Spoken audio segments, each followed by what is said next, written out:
Now, before we begin Day 2 of Gettysburg Musket Battles at Brigade scale, we're going to do a quick recap of Day 1.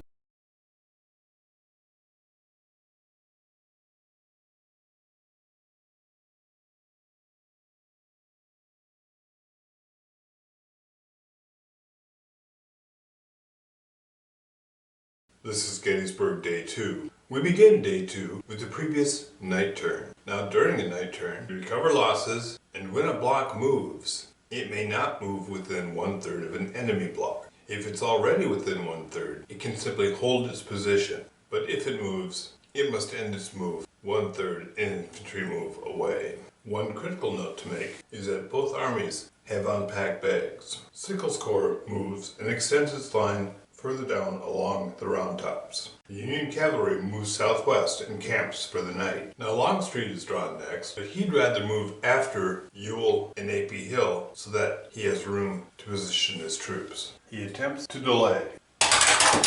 A white result is a success. His counter is flipped up to show that he has now tried to alter turn order, and he has tried successfully. Another chit is drawn, and his chit is placed back in the cup. Next, Howard's 11th Corps is drawn. They are all within command range of the unpacked bags, and they can rally. They can rally to fresh, but they cannot dress their line. Next, the massive Union artillery train rolls onto the map. A.P. Hill's 3rd Corps is drawn. The Confederate Army had suffered one loss on Day 1. It was Pettigrew's brigade, and they reappear. With the final brigades of Anderson's division getting into place, A.P. Hill's 3rd Corps has taken its position. Next, Ewell's Corps is drawn. Now, Ewell has moved his bags to Renner Hill, just off the Hanover Road. He extends his thin line of detachments east, and Johnson's division and the artillery had to get off the road to allow Longstreet to arrive. And they have marched as far as just north of Gettysburg, where they will camp.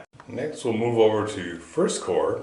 1st Corps troops will rally, including Wade's division that had to fall back behind the bag. Now, their line of fire prevents anyone from appearing before the bag. The Union had also lost one block, and it will be recovered. Raleigh's brigade of Doubleday's division. And now Longstreet's corps is drawn. He's brought his artillery forward. Hood's division is guarding it, and McLeod's division is camping on the road for the night. In the morning, they'll also deploy. And finally, Hancock and Meade arrive. Now, as we zoom out, we can see that Meade and Hancock have arrived, along with Hancock's huge 2nd Corps.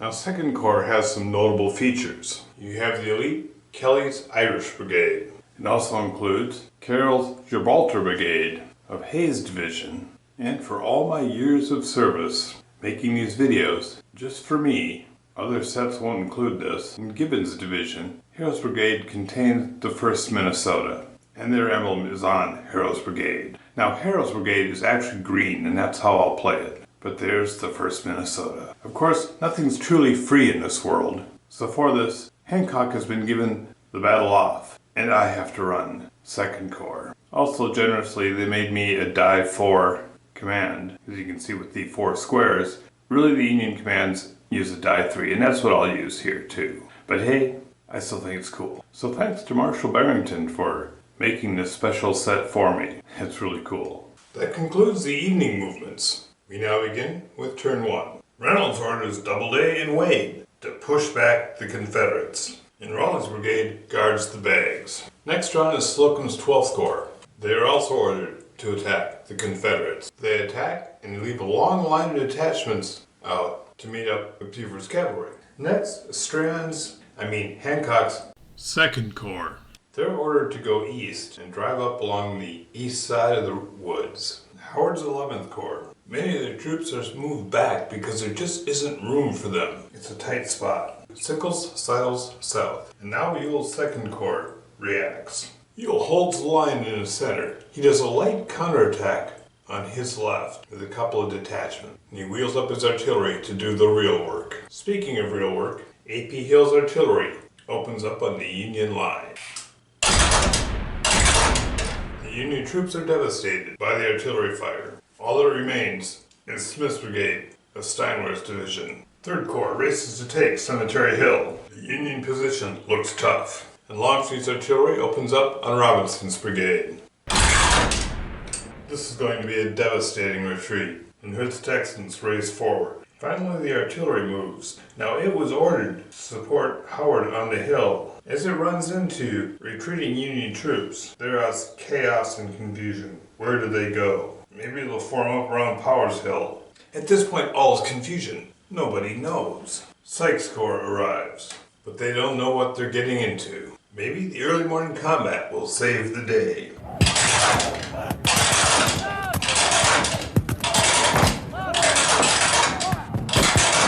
And now we go down this way.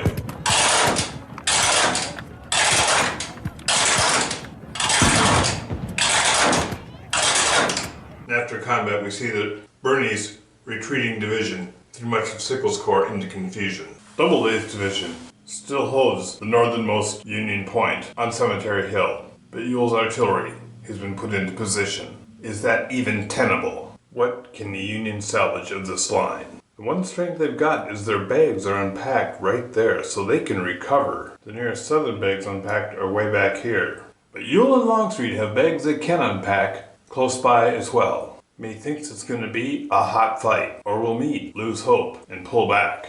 Longstreet is drawn first, and this seems to seal the deal. Sickles struggles to reform his corps on the Round Tops. A.P. Hill's corps is drawn, and Pender's division reaches the bags. Hill has moved his artillery forward, but he's not getting too close yet. Slocum drives forward with his corps. Ewell is drawn, and his artillery opens fire.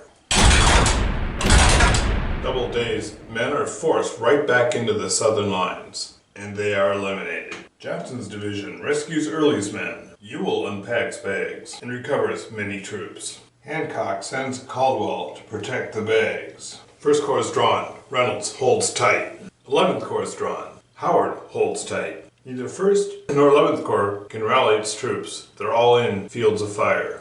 All this artillery and there's nowhere safe to place it. And now we have mid-morning combat.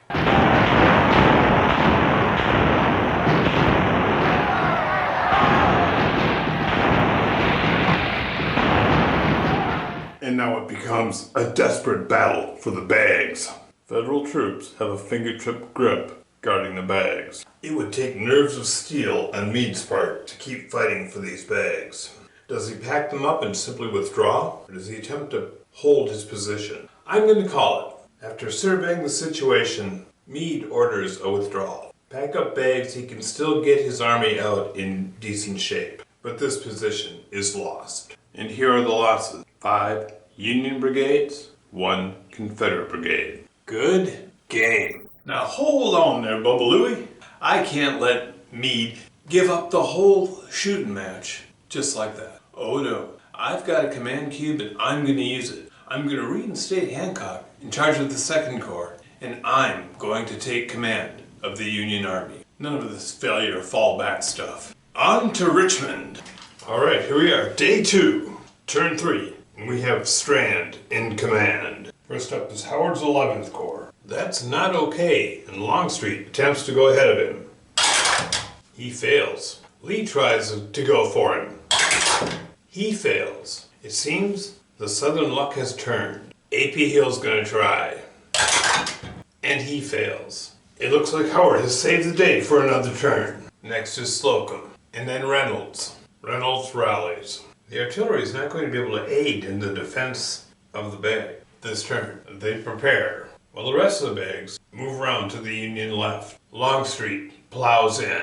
Longstreet unpacks bags. Next Ewell is drawn. Next Hancock is drawn. In his fresh 2nd Corps, he's ready to relieve Sykes' exhausted 5th Corps. Sykes attempts to move first, and he is successful. He pulls back his exhausted troops. And then Hancock slams in. A.P. Hill's exhausted corps falls back. He edges his artillery forward into the peach orchard. Last drawn is Sickles' Corps, and he believes that Sykes' Corps will hold the center here, and he'll swing around. And now, it's late morning combat. We're going to start with Sykes' attack on the Union left.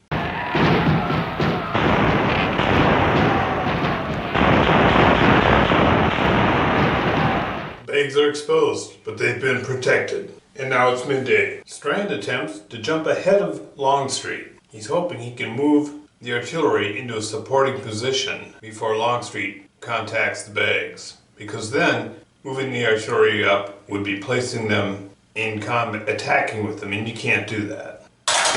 The artillery jumps ahead. We need to reset these corps from last turn. Strand has tried. Longstreet will try and jump ahead. He is also successful. The order stands. A.P. Hill is drawn. He pivots and hits Hayes in the flank. Hayes is sent back into Confederate troops and is eliminated. The rest of his artillery pivots and rakes Humphrey's men. Many of his brigades recover, being so close to these unpacked bags. For the rest, they spread out, trying to avoid being surrounded. Next, Hancock's brigade. This detachment is actually the Irish Brigade, but it's been quite reduced. Nevertheless, I'm still calling them Kelly's heroes. Now, I'd like to turn and get a flank attack with these guys, but their orders are not to attack this way. Their orders are to push this way. And orders, being orders, that's what they do. Sykes is drawn next, and he fills in the hole in the line. Sickles throws out a row of skirmishers. Reynolds' First Corps is drawn. Iron Brigade is thrown in, defending the bags. And you notice here, this has gotten a little off kilter. Taking a line for miniatures rules, we even those all up. And Ewell is drawn. Ewell has everyone recover. And now we'll zoom in on the combat.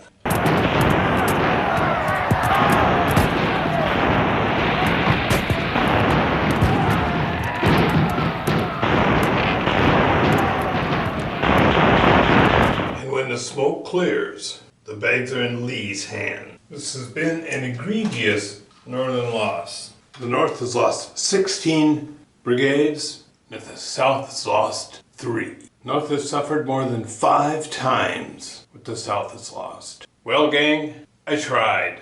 I really did. Lee has won at Gettysburg. And adding to the sting, Harold's brigade, containing the 1st Minnesota, was lost in that final drive. Oh, hallowed ground. Nevertheless, it's been a good game.